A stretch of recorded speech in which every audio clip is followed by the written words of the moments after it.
Bienvenidos una vez más a esta ventana digital donde charlamos con Guillermo Galindo Endo, científico, como yo lo definiría, multidisciplinar y consciente sobre cuestiones. Vamos a charlar hoy sobre la vida, la muerte y muchas otras cosas más.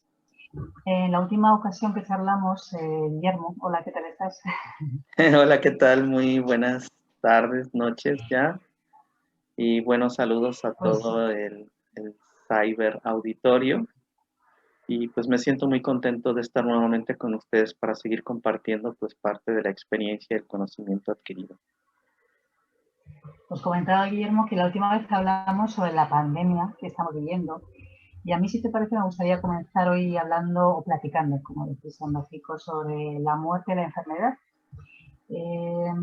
a las que la pandemia pues tanto nos ha acercado en el año 2020 que seguimos todavía con ella. La muerte, ¿por qué nos cuesta tanto hablar de ella si forma parte de la vida? Mira, es interesante porque pienso que tiene que ver con la cultura del temor y del miedo. Desafortunadamente somos educados y crecemos en una cultura eh, con temor, con miedo. Y el miedo se produce por la incertidumbre y la incertidumbre se produce por la duda. Entonces la duda, el cuestionar, te lleva a la incertidumbre y la incertidumbre te lleva al temor, el temor a la desesperación y la desesperación a la ira. Y entonces finalmente pues perdemos el control. Entonces muchas veces el pánico también es una reacción de carácter 100% emocional, en donde pues no lleva ninguna razón más que un proceso de supervivencia inmediato. Sin embargo, cuando entramos en planos de la conciencia, comprendemos que la muerte no es más que una etapa más en la vida y que la muerte es vida. Esa era la creencia de los mayas, en la cual yo me adiestré durante muchos años, durante 15 años, dentro de la cosmología maya, de las culturas prehispánicas, que así como existe pues el nacer, el ser un bebé, el ser un niño, el ser un adolescente, el ser un adulto mayor, entrar a la vejez, a la senilitud y pues brincar a la muerte, seguir en esa etapa de evolución. En México, el significado que nosotros le damos a la muerte es totalmente distinto al común. De hecho, cada noviembre nosotros festejamos el Día de Muertos. No festejan, bueno, hoy con toda esta transculturación que se ha dado con los vecinos del norte, con los norteamericanos, pues ha llegado esta costumbre del Halloween. Pero la connotación que el Halloween lleva, que se festeja en los últimos días de octubre, el 30,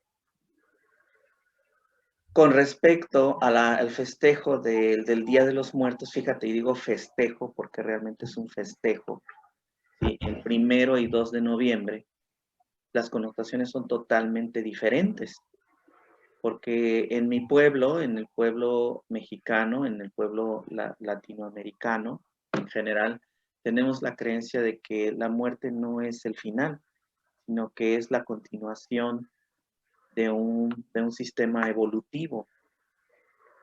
Entonces, por esa razón, nosotros creemos que el 1 y 2 de noviembre se abrió un portal dimensional, el cual nos permite recibir la visita de parientes que ya trascendieron. De hecho, nosotros ya no utilizamos mucho la palabra muerte, utilizamos trascender, utilizamos pasó a mejor vida, utilizamos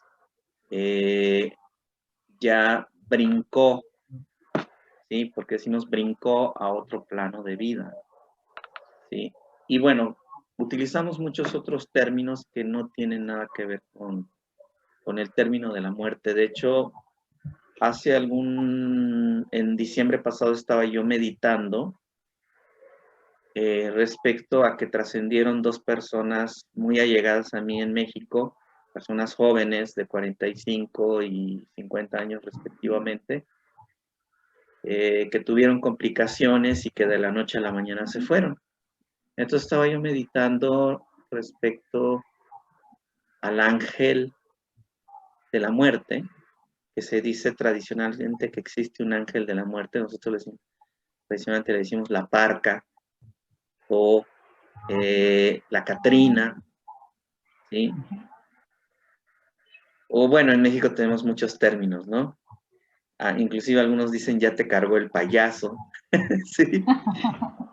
Y bueno, la parca también se dice por aquí. Sí, popularmente tiene muchísimos términos. Entonces, yo meditaba con esta entidad, ¿sí? Para que lo entendamos. Y esta entidad es curioso porque decía, ¿por qué le temes tanto a partir cuando yo estuve ahí, cuando tú naciste? Y yo me quedaba, bueno, ¿por qué estoy pensando esto, no? ¿Por qué el ángel de la muerte es el ángel de la vida? Y O sea, que están los finalmente, inicios también. ¿perdón? La conclusión que sacaste por la conversación meditando que tuviste es que la muerte está en los inicios, también en el nacimiento. Claro, claro, porque el mismo que da es el que quita. Y en México tenemos mucho ese dicho, Dios da, Dios quita. Entonces, tiene que ver con la dualística, con la dualidad. Somos esclavos de la dualidad y queremos explicarlo todo en términos de está o no está, vivo, muerto, ¿sí? Lleno, vacío, existe, no existe, falso, verdadero. O sea, porque el alfa y el omega, ¿no? El alfa y Exacto. omega se unen en un punto, ¿no? Punto de unión. Lo que pasa es que el concepto maya de colapsar la dualidad va más allá de eso. El colapsar la dualidad es ascender a un estado de conciencia superior. Y eso implica primero abrazar un término y un concepto mucho más avanzado que la lógica, porque eso es la dualidad, la lógica. Y un concepto mucho más avanzado que la lógica y el concepto inmediato, pues es el concepto del amor. Entonces, por eso la expresión del amor lo trasciende todo. El amor no es lógico, porque no es una energía, una conciencia o una expresión que se sujete a leyes de causa y efecto. ¿Me explico? ¿Por qué? Porque si el amor es capaz de perdonarlo todo, entonces no se sujeta a la ley de causa y efecto. De yo doy, yo quito. ¿Me explico? Entonces empiezas a caer en terrenos cuando trabajas ya a nivel dimensional, que la muerte es esclava del tiempo, se rige por el tiempo, ¿sí? Y cuando tú analizas el tiempo, que no es más que la secuenciación de eventos que conducen, ¿sí?, a una consecuencia lógica, y tú empiezas a escalar dimensiones, cuando entiendes el concepto de las dimensiones, de la primera, segunda, tercera, cuarta, que es precisamente el espacio-tiempo. Y a partir de quinta dimensión, el espacio-tiempo se queda atrás. En quinta dimensión el espacio-tiempo se colapsa. En quinta dimensión es el universo de las posibilidades, el universo de las opciones, el hubiera, ¿sí? Si yo no hubiera salido ese día, no me hubiera pasado el accidente y no me hubiera muerto. ¿Me explico? Pero la quinta dimensión explora todas las posibilidades y en quinta dimensión, pues prácticamente no existe el tiempo. Por consecuencia, eres longevo. ¿Me explico? Y Bueno, cuando empiezas, cuesta entender, pero te explicas. cuando empiezas a explorar el universo de las dimensiones como lo hacían los antiguos mayas, como lo hacían los aztecas, los incas, todas estas culturas antiguas, los mismos druidas aquí en Europa, ya no te riges por eso. Entonces te vas a sexta, séptima, octava dimensión y pues ya las leyes de causa y efecto no actúan. ¿Cuáles son Ahí es las donde nos, leyes que actúan en estos niveles? Pues son las leyes de la conciencia, ¿sí? Y más allá de la conciencia y la razón, ¿sí? Son ahí es las donde nos vamos leyes, cuando dormimos, cuando soñamos, la quinta dimensión, o no, estamos claro. todavía. No tiene que ver eso. Es una especie de puente, ¿sí? Porque el estar dormido es un estado alterado de conciencia. Y recordar que los estados alterados de conciencia te permiten tener acceso a otras dimensiones. Pues obviamente, dependiendo de tu nivel evolutivo, de tu nivel de conciencia, es como vas a poder accesar a esa quinta, esa sexta, esa séptima dimensión. Ya estamos hablando de palabras mayores en donde eres capaz de comprender que tu conciencia no es exclusiva de tu cuerpo, sino que tu conciencia se expande como una computadora en una red de internet y que te das cuenta que en la internet hay una nube de información que no depende de tu computadora, no depende de tu ordenador. Y que si eres capaz de manejar tu información, tu experiencia adquirida en esa nube, pues jamás va a desaparecer, aunque tu computadora se eche a perder, aunque tu computadora deje de funcionar, tu información va a estar en la nube, en internet. Entonces, es exactamente lo mismo con nuestros cuerpos.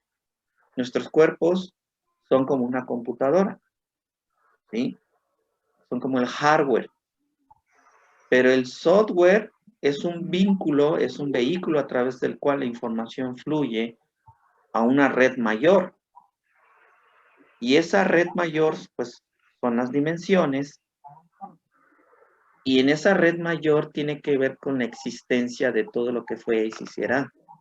Y más allá, porque siempre hay un más allá. El universo no es un universo cerrado, es un universo infinito, es un universo abierto. ¿Qué significa? Que las posibilidades de existencia en el universo son infinitas, no tienen un límite. Y eso es algo que los mayas nos Eso enseñan. significa que, Sí, te escucho. si ahora estamos aquí, al mismo tiempo está sucediendo varias realidades paralelas, aunque no las estemos viendo. Sí, y más allá todavía. Nuestra percepción de Ajá. la realidad, ¿Y según los cuándo? Porque mayas, hay personas. es apenas el 1%. Te escucho. Ajá. ¿Y de qué depende que en un momento dado alguien o ocurra una circunstancia que puedas acceder a otra realidad paralela que hasta ahora no habías visto o que no todo el mundo accede? ¿De qué depende? ¿Hay portales dimensionales? ¿Hay personas con antena más abierta? ¿De qué depende? Porque sí que hay personas, ¿no?, que captan otra Yo, información. yo creo que en parte sí depende de nuestros estados de percepción, obviamente de nuestros 5 sentidos, pero va más allá, porque la conciencia te permite abrir portales a estados de percepción más evolucionados, lo que llamamos el tercer ojo. Pues cuando tú eres capaz de conectarte a otras dimensiones, sabes que la información no es exclusiva de tu cerebro, ni de tu cuerpo, ni de esta vida. Y es por eso que existen la evidencia, existen fenómenos paranormales en las personas o a través de las personas, ¿sí? Entonces hay personas que son capaces de ver el futuro, hay personas que son capaces de hablar con muertos, Hay personas que son capaces de hablar con gente que vivió hace 100 años. ¿Me explico? Y la ciencia no es capaz todavía de explicarte estos fenómenos. Hay Y personas que son seguimos funcionando mucho capaces en la lógica, claro. de recordar sus vidas pasadas. Entonces, la ciencia todavía está muy limitada en torno a estos fenómenos. Y nosotros conscientemente a lo mejor dudamos de la vida después de la vida, o de la vida después de la muerte. Y yo digo la vida después de la vida porque es la realidad.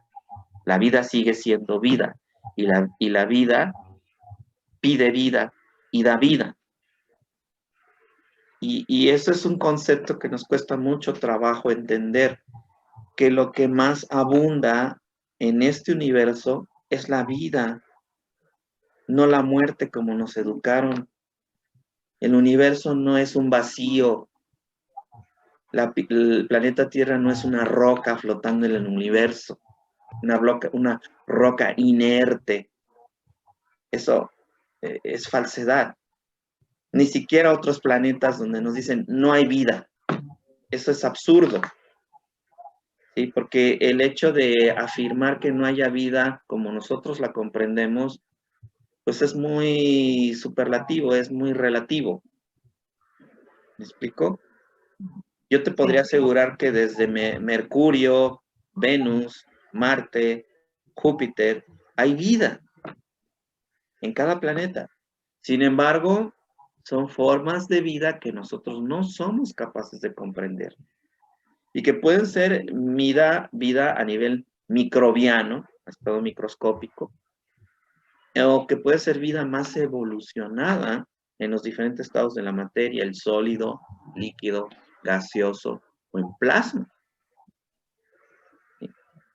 Lo que pasa es que nuestra conciencia no nos permite entender estos estados de existencia. Y cuando nosotros abandonamos, holísticamente se dice nuestro avatar, porque este cuerpo es un avatar. Un avatar es un medio a través del cual tú te manifiestas en conciencia en otra realidad, como la película del avatar de los azules, que era una persona, un ser humano que podía transmitir su conciencia a otro cuerpo a través de la tecnología. Y eso es muy posible. ¿Me explico? Entonces, este cuerpo es un avatar que nos permite experimentar tercera dimensión, pero nuestra conciencia no está aquí. Es como la computadora, ¿sí? Si nosotros subimos la información en la nube, en la web, en la internet, pues la verdadera información no está en la computadora, está en la internet. Es exactamente lo mismo, ¿sí? Nuestra conciencia no está aquí en esta realidad, está en una internet macro, biológica, mental, espiritual. Entonces, en esos términos, si nosotros lo analizamos, pues vamos precisamente viendo que efectivamente existen otras realidades que no somos capaces de concebir. Entonces, esta situación de la pandemia no es otra cosa más que la manipulación del miedo y que viene, ¿cuál es el mayor enemigo de la civilización en este momento? No es la pandemia. El mayor enemigo de la civilización en este momento es la ignorancia. ¿Sí? Porque los microorganismos, ¿sí?, han existido en la Tierra desde el principio de los tiempos. ¿Y cuántas humanidades han habitado en el planeta? Muchísimas, ¿sí? Y como civilizaciones, como civilización, hemos franqueado una y otra y otra y otra vez problemas como esto, similares, o muchos peores problemas. Entonces, el miedo no debe ser una opción. Más bien, yo creo que hay que entrar en términos de la cooperación, de la practicidad, de la realización y materialización del ser creativo. Porque si nosotros nos ponemos como el niño con esos gobiernos paternalistas que me dicen, papá va a hacer todo por ti y yo nada más tengo que obedecer y digo, sí, papá, lo que tú digas. O sea, ¿me explico? Entonces, Sí, ¿dónde está nuestra creatividad? ¿Dónde está la colaboración que realmente debe existir por parte de todos los organismos, desde los de conocimiento científico, que yo preguntaría cuántas universidades realmente están comprometidas e involucradas en una investigación seria acerca de lo que está ocurriendo, ¿sí? En el pues es un poco el ramo, problema, ¿no, Guillermo? Que como cada uno va para un lado en vez de ir todos en el mismo bando y por el mismo camino hacia lo mismo, parece que una vez más surgen los intereses de unos, de otros, no, esto es para mí, esto no lo voy a compartir, un pues poco lo que dicen que a siempre río estamos. revuelto ganancia de pescadores, ¿no? Claro, Entonces, efectivamente. obviamente, ¿quién se ha beneficiado más aquí? Pues lo hemos visto. Los ricos cada vez se hacen más ricos, los pobres cada vez se hacen más pobres, ¿sí? Y entonces, pues seguimos en el mismo rollo de que unos cuantos se benefician a costa del miedo de muchos, porque ya ni siquiera la necesidad, sino el miedo de muchos.